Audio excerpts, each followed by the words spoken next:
Hey guys, Protobro here, infamous brother to Megabro, and I got a really interesting question here from Sub1337, and I figured I'd just make a quick 2-minute video illustrating this instead of typing out a response. This is in regards to the new Brigades here that Black Ice 8.0 added, and quite honestly, I didn't really understand how they worked either when I first saw them. And then you see all these negatives here, you're like, why would I want to add any of these? But I figured, the geniuses that the developers of Black Ice are, they would not have thrown these in here unless there was some sort of advantage. So I figured it out. Alright, so first of all, if you look at these horse transports, here let me just show you an actual division first. So they move at 5 kilometers per hour, morale 55%, organization, so on and so forth. This all stacks into the overall division. So this is one, slight perk that you might receive from having these in here. They do, however, lower your defensiveness by 1, your toughness by 1. Toughness being your ability to kind of break through an enemy's lines. Soft attack, this is the damage that you do to light infantry, normal infantry units. Hard attack is the damage you do to armored units. So it lowers your division by 1 on each one of these categories by having this here. So then you're like, why the hell would I want to have it in there? It doesn't make your division faster because, as you see here, this 3.5 kilometers per hour. This is how fast the unit moves on the map. Its speed is the same as that of its slowest subunit. So that means even though this one's 5, it's not going to be 5 for the overall division if you have a slower unit, which I think the pack artillery are the slow ones here.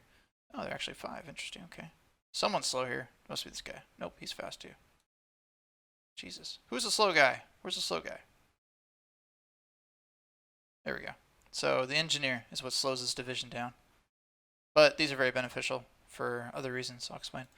So anyways, what's the purpose of having this here? I will show you.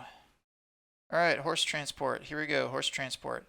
Boom, terrain. This is where the advantage is, right here. So notice there under mountain attack, the movement is a negative 9.2%.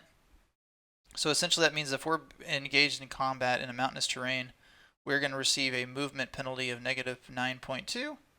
Notice forest attack. We have a plus 4% movement in forest combat. Woods, plus 11.2, so forth. Okay, so just remember those numbers for now. 9.2, 4.1, 11.2. Watch what happens when we take the horse transport out of there. There we go. Lots of red. So that's where your advantages are going to be to having those attached to your divisions. I think it's worth it, honestly. Again, I don't pretend to be a master of the battle mechanics, but it would seem to me that you would want your division to have more versatility on the battlefield, especially in a combat situation. And as you've seen with the tactics executed by the Germans, a slow army is really useless, especially in open warfare, open terrain warfare. So the reason you have these different options here is the horse transport doesn't require any fuel. They are the slowest of these though, and they're also very low supply required to manage them. And then just kind of as you go up the chain here, they just get more expensive with better benefits, so to speak. So for the Japanese, it doesn't make much sense to have these fuel-based transports, just because of the terrain. Usually it's jungle, it's mountain, or you're on islands.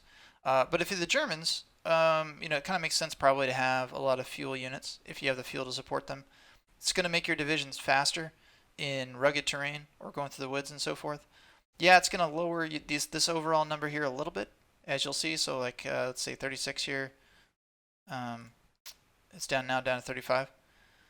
But as you saw, right, see there's some green in there. You take that out.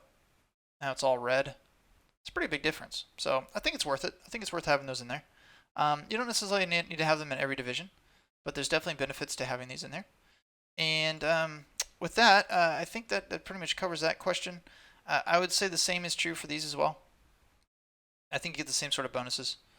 It doesn't look like they give any bonuses to the actual attacks, but I suspect that they give you some sort of advantage either to the organization or at least to the speed. I'm just speculating with these, but... Alright, so hey, I appreciate the question. If you guys have any more questions about this game, feel free to throw it at me. If I can't explain it in 1 or 2 sentences in a comment section, I'll just make a quick video to illustrate. The questions actually help me understand the game better, so I totally don't mind. And hopefully you find them informative. And as you watch the playthrough, if you have any more questions, please throw them at me. Or, honestly, too, if you see any tactics that you would have rather seen or would have done differently, by all means, throw it at me. The cool thing with this game is it's very open-ended, right? There's plenty of different things you can do. So, all right, push it. Thanks, guys. See you on the flip side.